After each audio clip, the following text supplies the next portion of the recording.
There's an old saying, never say never. I, Jim Sickles, never believed it. By the time I was 18, I had a clear idea of what was right and what was wrong. Everything was black and white to me, and I hardly ever saw gray.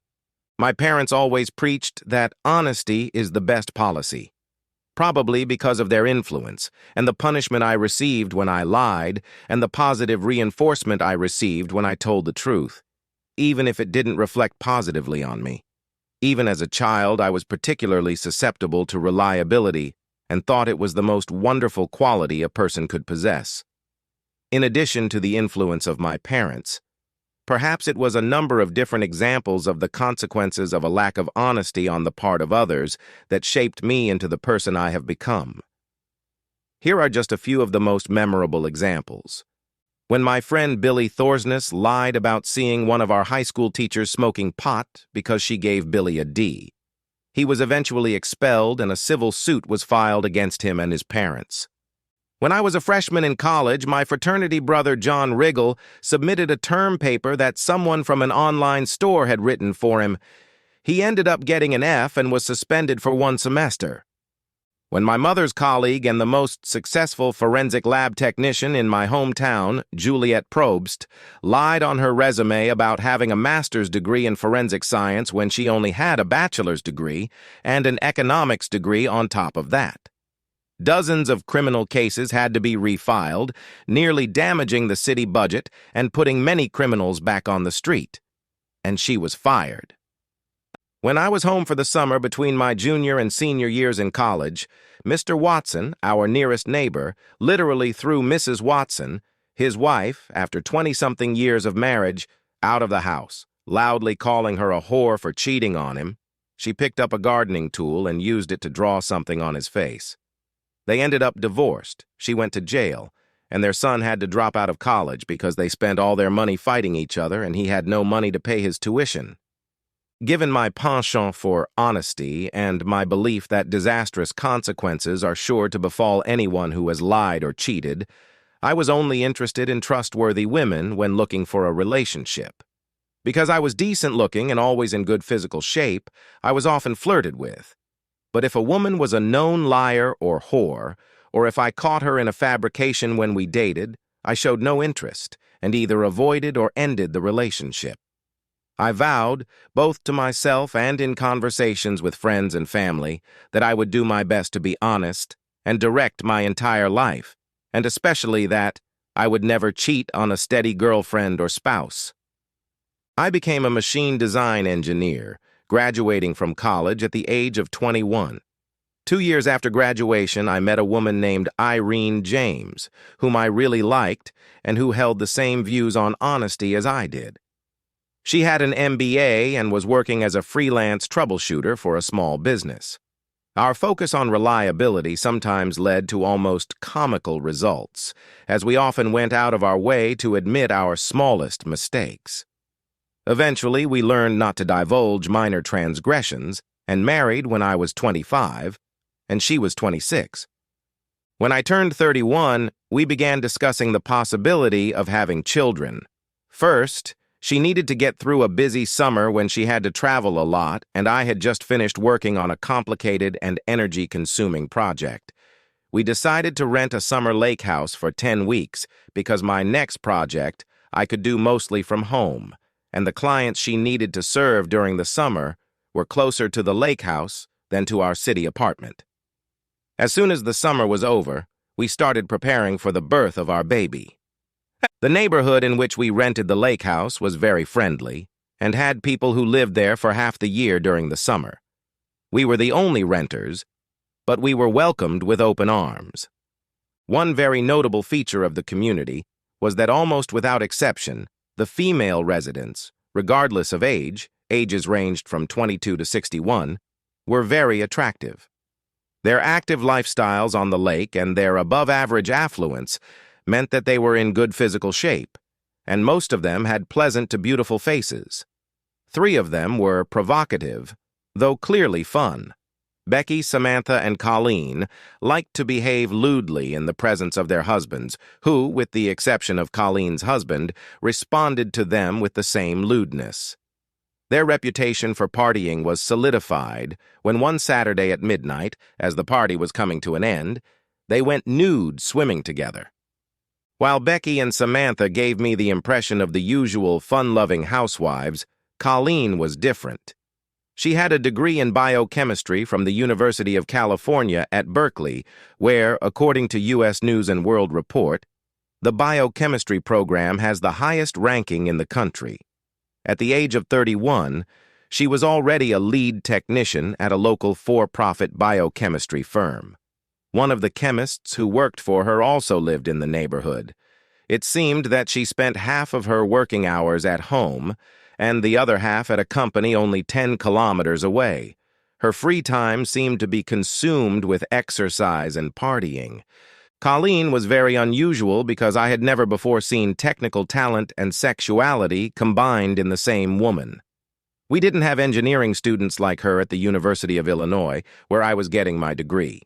She was about 170 centimeters tall, weighed about 65 pounds, and had a perfectly proportioned body, including good-sized breasts, a round ass, and muscular thighs. As far as I could remember, I hadn't noticed. The brown strands in her silky shoulder-length hair matched perfectly with her bright green eyes and upturned nose. Again, I hadn't noticed that. Colleen and I seemed to get along as well as any other friends of different genders in our neighborhood, perhaps because we were the only ones with a technical background. I found that her husband, Jake, who was about 10 years older than her, was a bit odd. He had less of a sense of humor than any other person in the neighborhood, and he held himself aloof with me. He seemed to talk more about money and material possessions than anyone else, including his expensive red Lamborghini that he drove on weekends. Saturday night we were at a raucous party. Colleen seemed slightly intoxicated on pina coladas and was as lewd as I'd ever seen her, bordering on lustful. On another occasion, when she was high, she and I had what I thought was a heartfelt conversation about marital fidelity, during which I expressed my strong opinion on the subject and ended by saying, I would never cheat on Irene. She seemed to agree that she would never cheat either.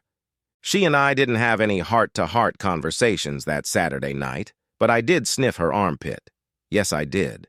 As part of her lewd behavior that night, she went around to all the guys at the party asking them to smell her armpits and then staring at their farms when they did.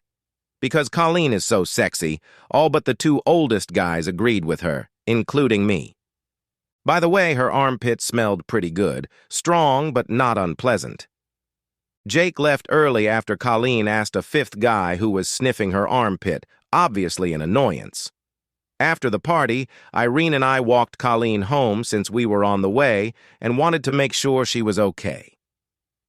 She wobbled a bit as we walked back, so at one point, Irene and I had to support her. Early Sunday morning, Irene had to leave early for a week of business. When I took Irene to the airport, I went back to do some canoeing and ran into Colleen, who was doing the same thing. We paddled side by side for at least a couple of kilometers. I was having a little trouble concentrating because her body was really taking credit for the short bikini she was wearing, to the point that a few times the rocking motion on the boat knocked me off the paddling board. Much to her delight, she remained upright. While we discussed many topics, she didn't hide the fact that Jake was mad at her. Was I really that bad at the party? Colleen asked. I laughed and then replied, In my humble opinion, you came close to the line of vulgarity, but you didn't cross it. I thought you were funny. She looked at me carefully as I replied. Bullshit, she snorted, and I giggled along with her. But tell me, Colleen, what was that armpit sniffing? She broke out into a big smile. Scientific research, buddy. An important investigation. What kind of investigation? I asked. Maybe you'll find out this week, she grinned, then changed the subject. That Sunday night, my life took a dramatic turn. It was about 11 p.m. when there was a knock on the door of my rented house. I was already in bed in my usual summer clothes, just my boxers. I put on shorts but not a shirt and opened it. It was Colleen.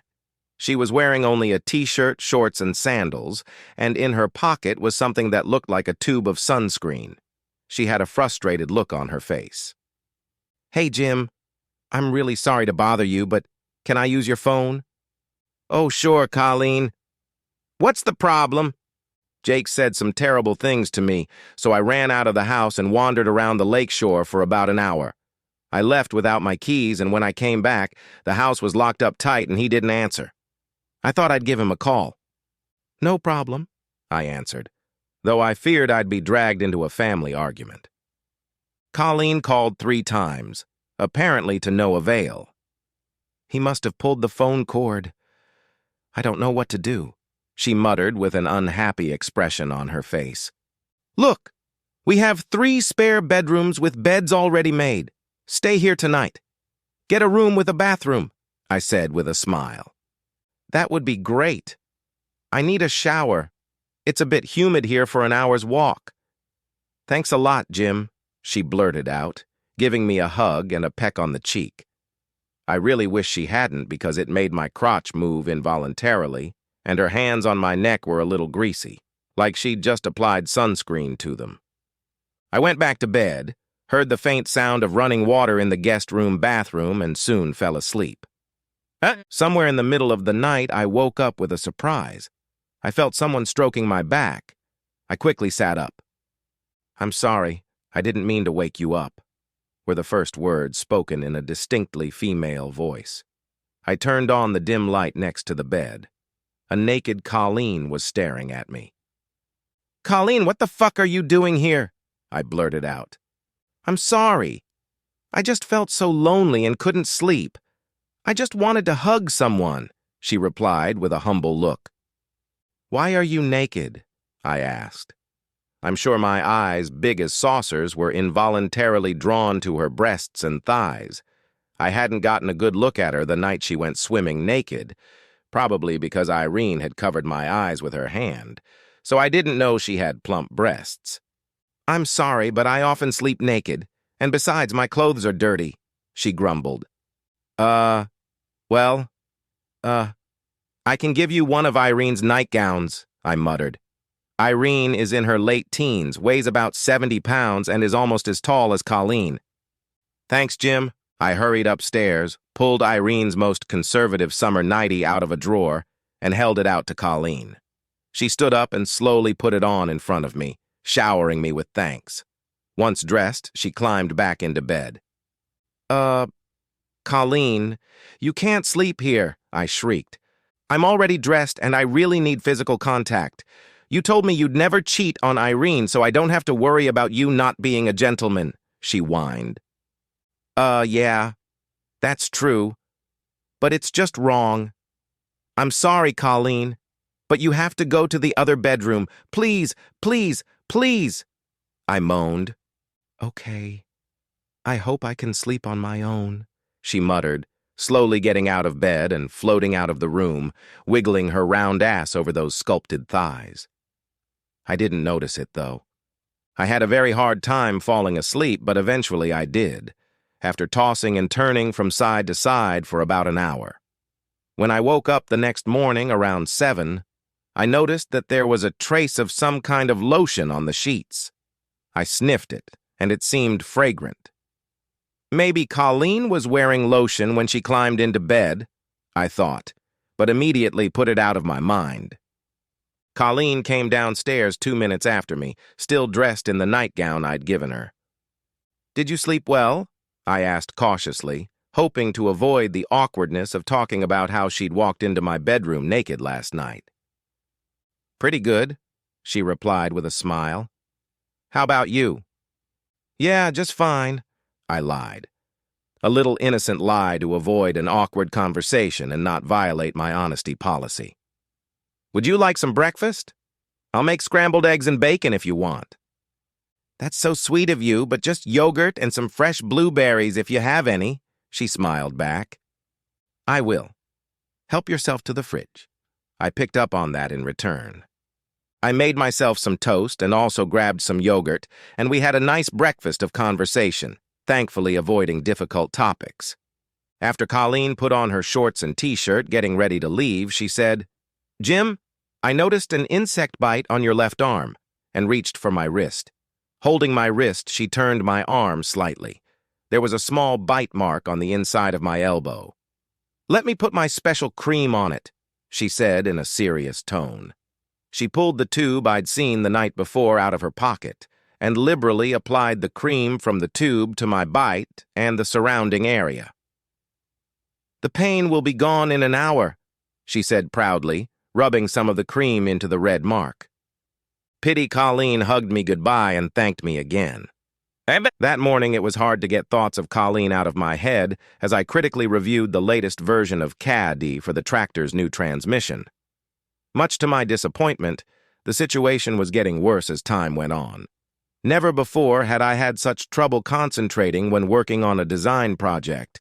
In desperation, I went for a swim, which seemed to help a little. As I was drying off on the back porch, the part of the house closest to the lake, I heard someone enter the front of the house. "There you are," Colleen exclaimed, holding a plate of pastries, dressed in a one-piece bathing suit and flip-flops. "I made you a batch of my famous brownies," she giggled, holding out the plate for me to see. "I understand that," I grinned. "Why are they so famous?" "Because they have exquisite flavor, but they have no calories," she grinned back. "It's a thank you for last night." "Fine, bring them, even if they ruin my lunch," I replied. "We can replace lunch with them," she giggled. We sat down at the kitchen table, me still in my wet swimsuit and her in her uncharacteristically modest dry one-piece swimsuit. We chatted while munching on brownies. They really were delicious. I found it hard not to stare at her breasts, especially since I now knew she had swollen nipples. Her hips were also a major distraction for me. Perhaps as a prelude to getting rid of her, I asked about Jake. "So, Colleen, did you make up with Jake?" When I got home, he was gone, but the house was open, so I went inside. I was going to work from home today, but I couldn't concentrate, so I baked brownies and brought them to you. "Speaking of patching, let me take a look at your arm," she continued, reaching for my left wrist again. "You seem to be getting better," she said, and then asked, "Does it hurt?" "No, it doesn't sting," I answered. "Let me apply some more cream," she said with a smile, pulling out her tube again. I had no idea where she kept it. As Colleen applied the cream, I sat and she stood, her seductive breasts right in front of my face. When she finished, she put the tube in a small pouch I hadn't noticed before, attached to the back of her suit. Then she stared at my crotch. "Why did you pull your pants down?" She asked a rhetorical question in a passionate voice. "Maybe you're rethinking your reaction to me climbing into bed with you naked last night, huh?" "I'm not... well, no. I don't know what it is, but he's been acting kind of unusual tonight," I muttered. "I think I know why," she replied now, not only with a passionate voice, but also with a passionate look. With those words, she began to slowly remove her swimsuit. "No, please don't," I mumbled. "I love my wife and I can't cheat," I pleaded. Colleen ignored me. I really wanted to get the hell out of this situation, I swear I did. But her aura was so damn intoxicating that I couldn't think clearly. My mind boggled as she rubbed her breasts against my lips. "Wow, Jimmy, that was some damn great sex," she said with a devilish grin. "If you're going to cheat, maybe it's worth it, huh?" She giggled. "You're a bloody witch," I muttered. "A bloody witch. I really didn't mean to do that." "So you regret what you did?" she asked skeptically. I couldn't honestly answer yes to that question. Why honesty bothered me at that particular moment, considering I had just cheated, something I swore I would never do, I don't know. When she continued to pester me for an answer, I blurted out, "Okay, that was the most passionate sex I've ever had in my life. You had me spellbound." "Oh, baby, let's go to the couch and talk about it," she laughed, lifting me by my arms from the chair. We stumbled our bare asses to the couch in the living room next to the kitchen and plopped down on it. Until that day, There had been less than a dozen instances in my life where I had gotten aroused twice in one day, and now it had come back to my attention after no more than half an hour or 45 minutes. After the aftermath of our ecstasy had finally subsided, she turned to me, kissed me, and said with a wicked grin, "That was fun, but I have to go to work." "But I can't go home or to work looking like this. Let's shower in your outdoor stall." The rental house did have an outdoor shower between the lake and the main house. I rarely used it, although it seemed to have some privacy. One side curtain covered the canopy where the shower head was located, and the other side curtains were secure enough that someone inside the shower would only be visible from a helicopter. The fact that she grabbed my hand and led me naked into the shower didn't reverberate in my foggy brain as something risky and dangerous. As we stepped into the shower after the water had warmed up, it became clear that washing up was only a secondary motive for Colleen's desire to shower together. She wanted to get laid again and started stroking me. "Colleen, I hate to disappoint you," I mumbled whenever I could get away from her lips, "but I've never had 3 times in one day in my life." "No problem," she mumbled in response. She jumped into my arms, wrapping her arms around my neck, and I turned her around so that her back was against the curtain fringing the barn and took her by the buttocks. When we were finally able to stand up, we grabbed 2 beach towels from the closed shelf next to the shower, wrapped ourselves in them, and went back into the house. As soon as Colleen put on her swimsuit and I put on my shorts and t-shirt, she turned to me as she reached the front door. "That was the most fun I've ever had," she said, looking into my soul with her penetrating green eyes. "Colleen, we can never do this again," I muttered, holding my arms out in front of me to keep her from hugging me. "I know it was just a one-time thing, and it will never happen again. Just a great memory," she said with a smile. "Oh, wait. Let me see that insect bite again," she said seriously, grabbing my left wrist again. "Why the hell is she so concerned about a simple insect bite?" I asked myself. She applied some more of her special cream, rubbed some into the bite site, said bye, with a wide smile, and leisurely walked out the door, heading towards her house. I watched her wiggle her ass until I caught myself doing it and told myself off. The next 20 hours or so were pure hell.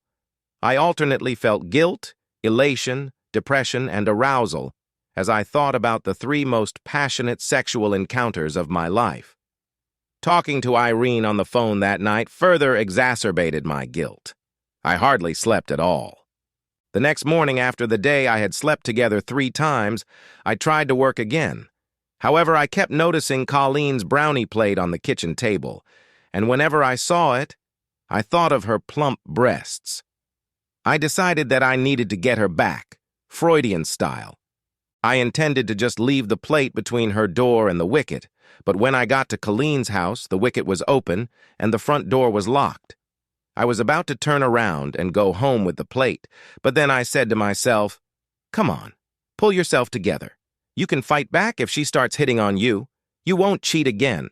It was a one-time thing. But wait, you have a serious brain problem.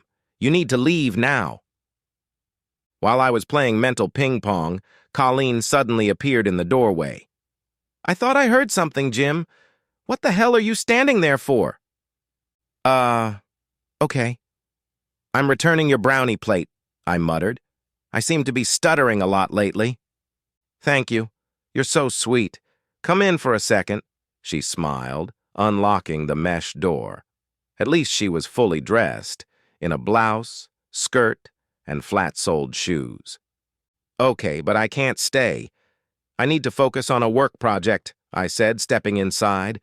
The click of the front door closing was not a good sign.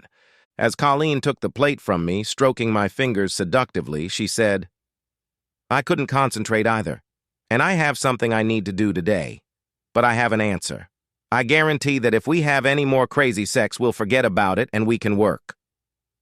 "No, I told you never again," I said, spreading my hands apart and stepping away from her.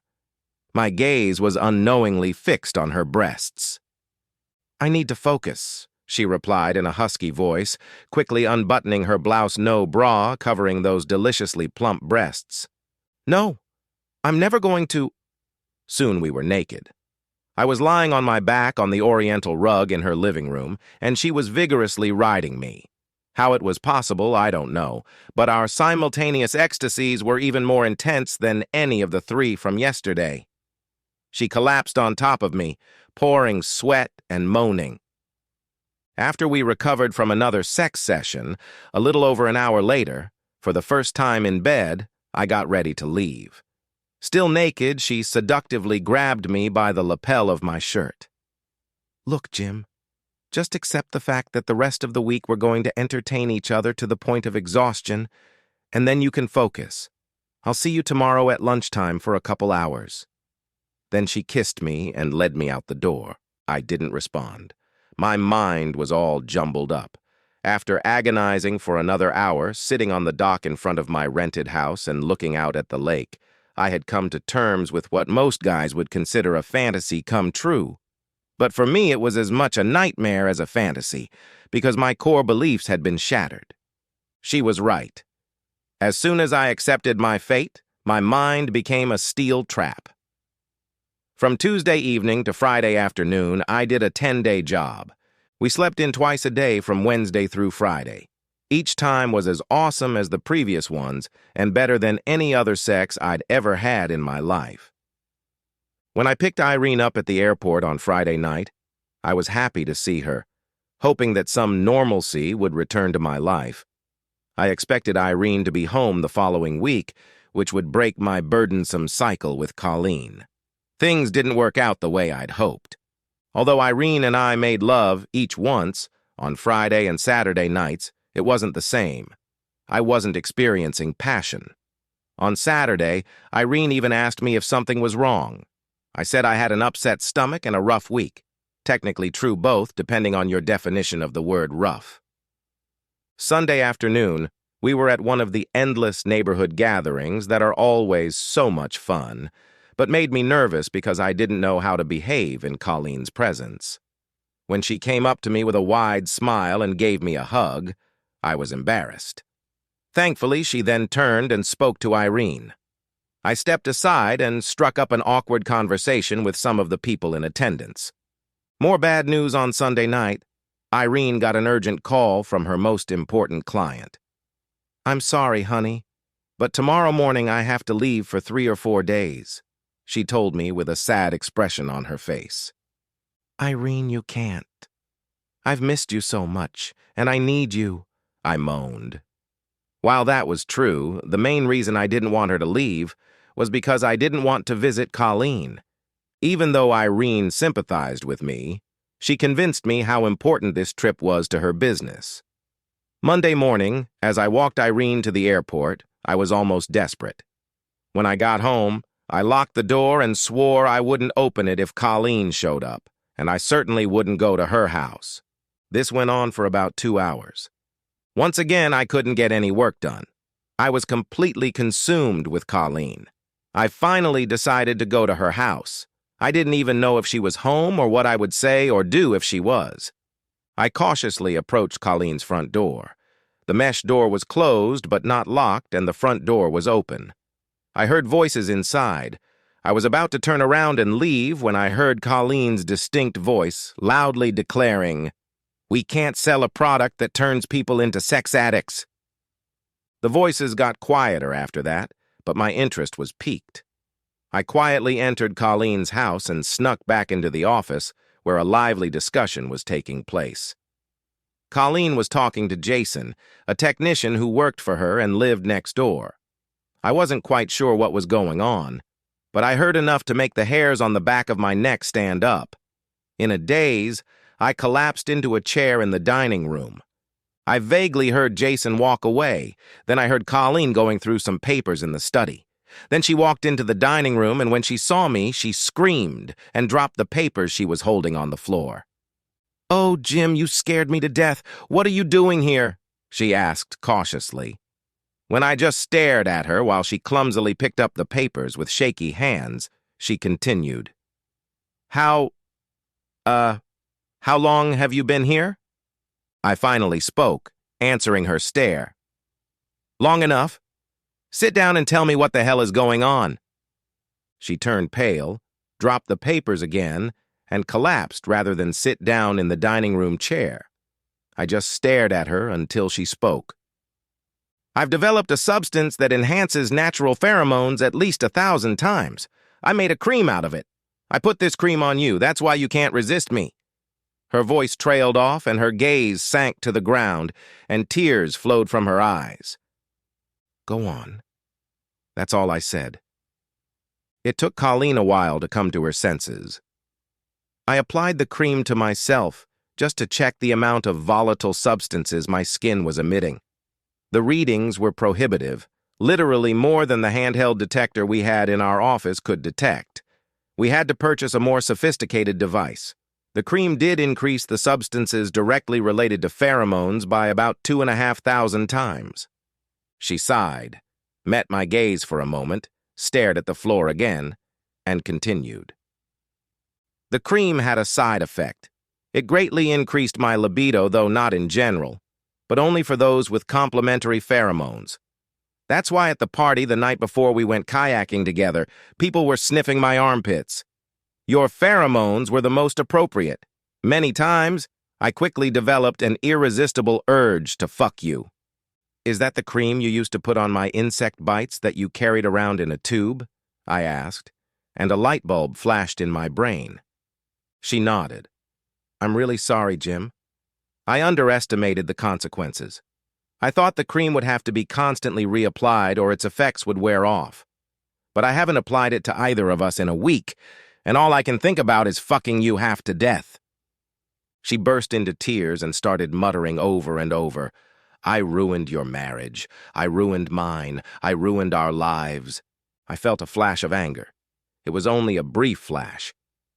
Perhaps the fact that Colleen was crying made her pheromones even stronger. I stood up, hugged her, kissed her cheek, and stroked her head. When her tears subsided, she looked up at me. 10 minutes later, I was already lying on the bed. The orgasm that followed was the best and longest orgasm of my life, even more intense than any sex I'd ever had with Colleen. As we lay there after intercourse, I had a simple question. What do we do next, Colleen? She looked into my soul. I'm not interested in sex with anyone in the world, including Jake, except you. Either we keep sleeping together in secret, or we divorce and get back together. Is this cream ever going to wear off? Was my next question. It's not cream anymore, she quickly replied. The tests I had done on myself showed that the pheromone levels in my system remained at the same level to which they had been elevated long after the cream had left my system. The pheromone levels have not decreased one bit. As far as I can tell, it may not decrease for many more years, if at all. If you come to my office, I can check your levels too. I'll do that. Right after I fuck you again, was my reply. Animal, she muttered, as I put her in the cart pose I'd always wanted to try, but never did. The tests done in Colleen's office confirmed what I already knew. My pheromone levels were as high as hers, even though I hadn't used the cream in a week. Colleen explained in detail what she didn't expect when she developed the cream, and it made sense. I didn't expect my pheromone levels or my animal attraction to Colleen to ever diminish. Would you ever sell the cream? I asked. Hell no, was her quick reply. I only know the formula in my head, and I have the only real cream. It's locked away in my safe in my office and will never be used again. Colleen convinced me that my cheating wasn't a moral issue. Essentially, I was drugged and not responsible for my actions. But that still didn't get rid of my core belief that honesty is the best policy. I had to tell Irene, no matter how much it hurt her and me. I had a stark choice to make. I had to either get as far away from Colleen as possible and as quickly as possible and live a virtually sexless life, or give up my marriage. Colleen really wanted to help me. We met Irene and I together when Irene returned from her trip on Friday mid-afternoon. It was by far the most unpleasant experience of my life. I loved Irene, and her pain affected me as much as it affected her.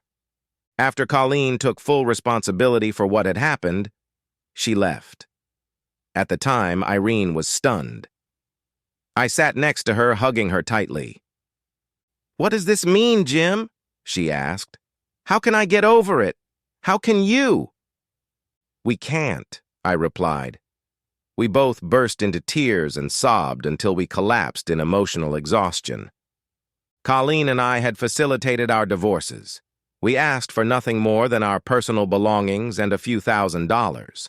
While the divorce proceedings waited, and while the judge signed our agreement, Colleen and I moved 2,000 miles away from each other. One of the advantages of being a biochemist or equipment design engineer is that you can find work anywhere. Colleen and I built a new life together. Within a year, I had to see a psychiatrist twice a month to relieve my guilt and remorse. Colleen lived a year and a half before she was able to move on with her life. The only thing we both regretted was sex. Although our relationship had grown into true love over the past 3 years, the sex remained the same, more intense than any sane person could imagine. I've learned to walk crooked because I've always been that way. It's unlikely that Colleen and I will ever cheat on each other. There's simply no one with whom we experience the same pheromone intoxication. There is no one with thousands of times the normal amount of pheromones as we do. However, I have learned, never say never.